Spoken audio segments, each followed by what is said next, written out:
All right. Well, welcome back to Guerrilla Discipleship. Again, Tim and I are here. I get to be your host, Kevin Baker, Tim Parker. We are continuing to talk about just the 7 sales of disciple making. Going through those, I'm asking Tim some questions about his interactions and thoughts on those things. And again, we're trying out different cameras and different angles. So if you'll tolerate us for a little while, maybe most of you listen instead of watch and listen. We'll get this all worked out, and I appreciate your patience with us. Last week we talked about, what did we talk about? Multiplying extraordinary prayer, I think. This week we're going to talk, and we've already talked about focusing on God's Word. Mm-hmm. So I want to talk about casting vision. When we talk about disciple-making movements, we're talking about 2 different populations. We're talking about those who are already followers of Jesus, those who are disciples, and we're casting vision to them so that they can renew their hearts around the fact that God's invited us to be disciple makers in the world.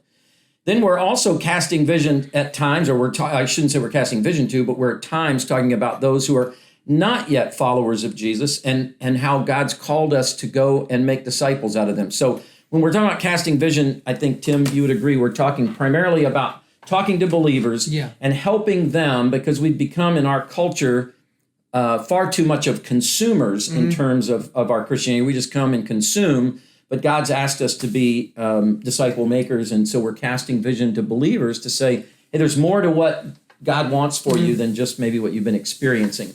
And I was thinking about casting vision. How would you define casting vision? And you can answer that however you want, but I was thinking about this. If you were excited about something and you wanted to talk to your wife, Sasha, how would you, like if you're like, man, we got to go on this cruise, or we got to go on a vacation, or I want to buy this thing, how would you cast that vision to Sasha? So if it's something I'm excited about, hey, you normally send like a message to her and, hey, check this out. And hey, did you see it? Hey, let's talk about this more. Hey, and then kind of the follow up. Right. Let's talk about it at dinner time. Let's wait for the kids to go to sleep. Something like, I don't know, being passionate about something and then trying to help the other person get passionate about it as well too. But with Sasha, I'm always passionate about everything, and so she's just kind of she's used to you. She has a filter. Yeah. Right.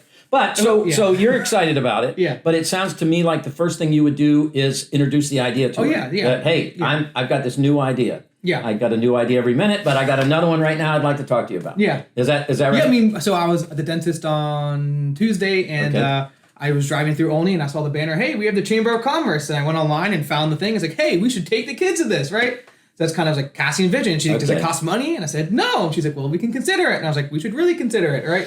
All right, well, that's good. Like that, yeah. That's good. So because her question is, it sounds to me like casting vision meets a need, right? You're casting a vision. She wants to have things that kids can do, that you guys can do as a family. So you're meeting a need. Yeah. So, and then the other thing I think that she asked, which makes sense to me, is how much is it going to cost me?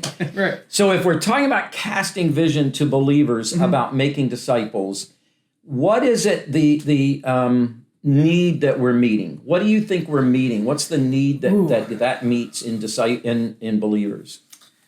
Yeah, I think it's tough because when you're casting a vision, you're trying to help them see the need of someone else. And so of lost people who aren't, who don't have a relationship with Jesus or who aren't on the right path, right? And that's tough because we're consumers, we're selfish, we're narcissistic, and maybe we don't really care about other people. So that's kind of like, I think, the first hump to get over. But then I think underneath that one, which all of us have, is the need of purpose and meaning. That our faith isn't just private, our faith isn't just internal, that it's outward, and that we're on this planet and God's given us a plan for something more, made for more than just coming to church on Sundays, singing Amazing Grace, and going home and never doing anything about it. So I think there's kind of like the dual, like, you have a meaning, you have a purpose, but also you need to share this with others. And it's not always an easy sell because of that. No, you're right. And actually, I want to go back because I think part of what you said is, I found something that excites me, and I want to share that with someone else. So it's going to be hard for me to cast vision to other believers if I don't, first of all, if I don't see myself as like, wow, this really helped me in some way. So how does disciple making help us?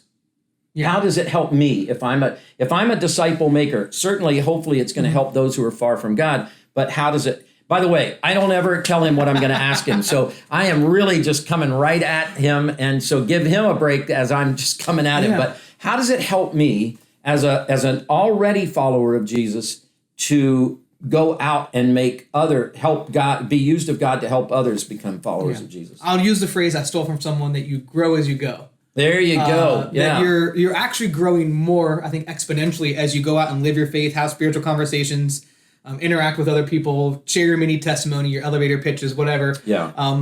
Exponentially more than just sitting in an ivory tower reading a commentary, or gathering around a table and reading a book by some great author, right? And so I think that's the thing, is that you say, hey, your faith maybe has plateaued, or maybe you read Matthew 28, it says go, but you don't know how to go. Right. I think it's kind of helping people to understand that kind of thing. So we grow. I mean, Jesus certainly illustrated that. I think you're right, Tim, that he didn't just get the disciples in some seminary for a few years.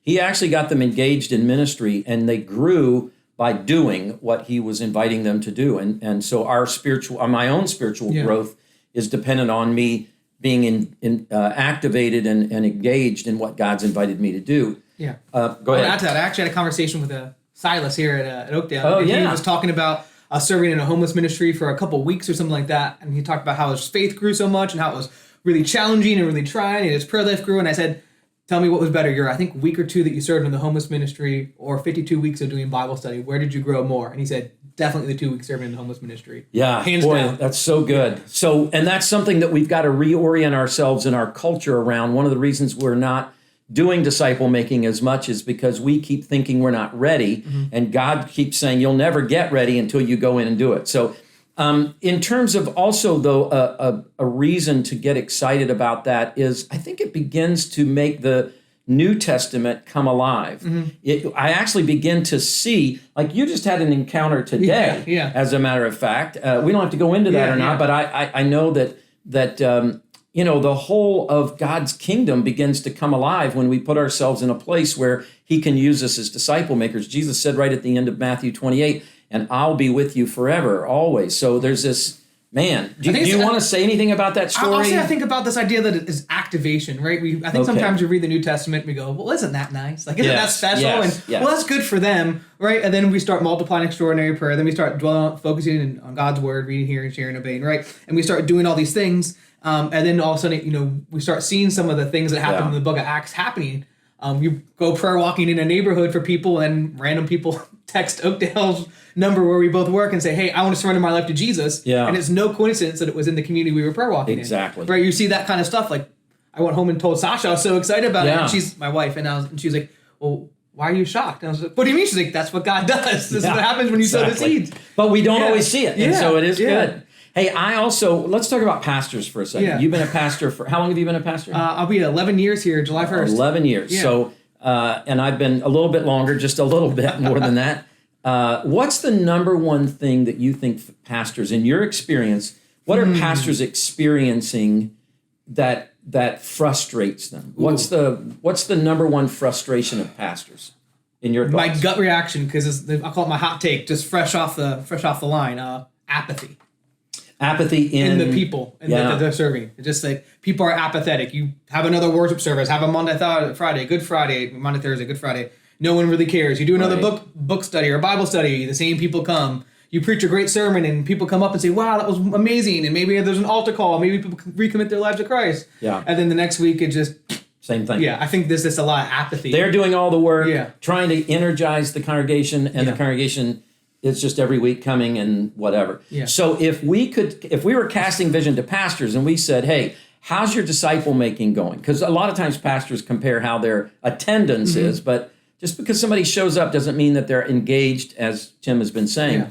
But if we could say, I can increase your engagement and decrease your apathy, show you how to do that by 20%, would you be interested? Most pastors would go, I'm listening. Come on, don't you think? I think half of them would be, because pastors are really cynical people sometimes. They are so cynical. What's the silver bullet? How much does it cost? And the other ones would be like, well, tell me first, and then how much does it cost? But I think they would be like, okay, you get 5 minutes to kind of explain to me what this is. And I think you're right in terms of, because in our marketing culture, there's always a new silver bullet that's been coming around for pastors or for churches. Oh, if you try this technique, or if you just buy our program, as you said. And so pastors do, after a while, get cynical about, I've tried that, it didn't work, or it was just one more labor that I had to put out. But it would probably get their attention. We're casting in the same way that you saying to Sasha, hey, how about let's take this this is a good activity we could take the kids to.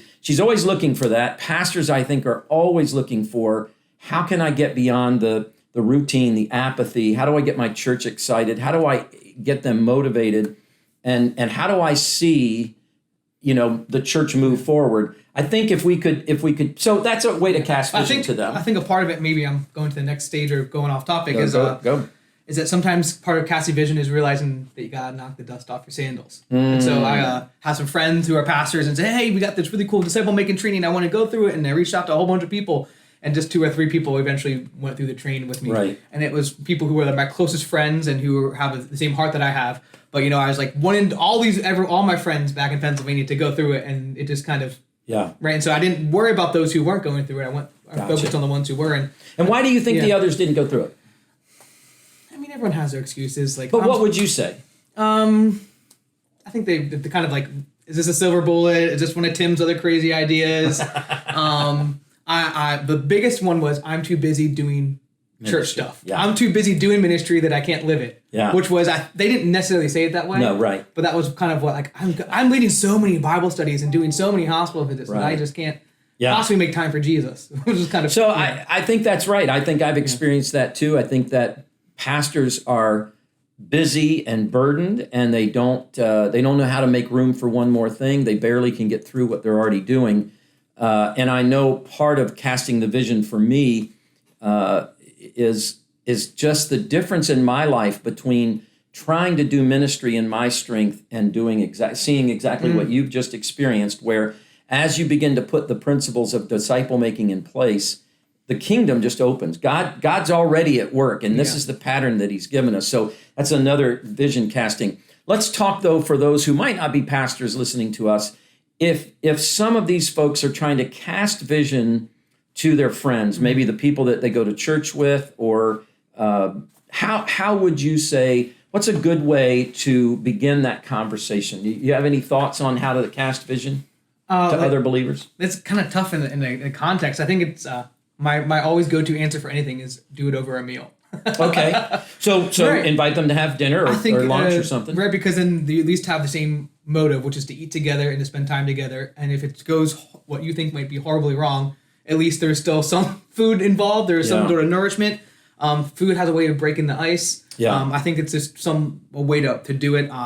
Honestly, just make it personal. So I think personal testimony is also a huge part of it too. This is how it's changed my life. Yeah, this is how it's changed my life, right? I always joke about evangelism whenever you want to use that scary word and say, we have no problem sharing what's the best Costco to go to in Maryland. Right. New people move, or where your favorite new restaurant is. We go and tell people we don't even know, oh, you got to try this place out. Right. And so then people try it out because of their testimony. And so that's kind of, I think, how you cast vision is by. And what's interesting about what you just said is we don't feel personally rejected if we start talking to a bunch of people about, hey, I went to this new restaurant and I enjoyed it. Man, you ought to go. If somebody doesn't go, we don't feel offended. And so you said this earlier, and I think it's been true. You cast vision, and Jesus did this, right? To hundreds of people, but you may only get a few people, and that's just the way vision. Yeah. I think that's part of God's got some people ready and some people aren't, and we shouldn't take what feels like rejection personally. They have, as you say, they have a lot of reasons in their life where maybe this is not the right time. They can't. It's just. I think it's dangerous to assume someone is ready or isn't ready. Yeah. Because sometimes you're like, well, that person's not ready for it. And then God has them prepared. Exactly. And other times people aren't ready. And I think we have to be careful that we just say, I'm just going to cast it to whoever gives me 5 minutes. And so we cast vision broadly. Yeah. We're talking about this all the time. As Tim said, if you've got something that really has impacted your life, you're going to talk about it on a frequent basis with everybody, not in an offensive way, just like, man, this was, I can't, let me tell you this experience I had, or let me tell you. And as you're doing that, you really are casting vision. You're telling people that something has changed for you that has blessed you. Something in your life you've seen, experienced something new. And by doing that, you're automatically casting vision, and you can invite them in. Man, I was bored going to church, or my Christianity was becoming stale. And then this happened, and man, has it really awakened you? Those kinds of things. But if no one says, they might all say that's good for you. And that's okay too. Yeah. But you will never find anyone who wants to move past the vision casting if you don't cast the vision. So it's really, it might take 100 vision castings to get 10 folks who are like, I really would like to talk to you more about that. Yeah. Anything else that you'd like to say about vision casting? No. Wrap up words? I don't have any. Any vision casting that you do in the shower? No, I think it's just, I don't know what I was going to say. Just kind of the Jesus phrase, to those who have ears, let them hear. Yeah. It's kind of so it's on both sides. It's me to cast vision and them to hear.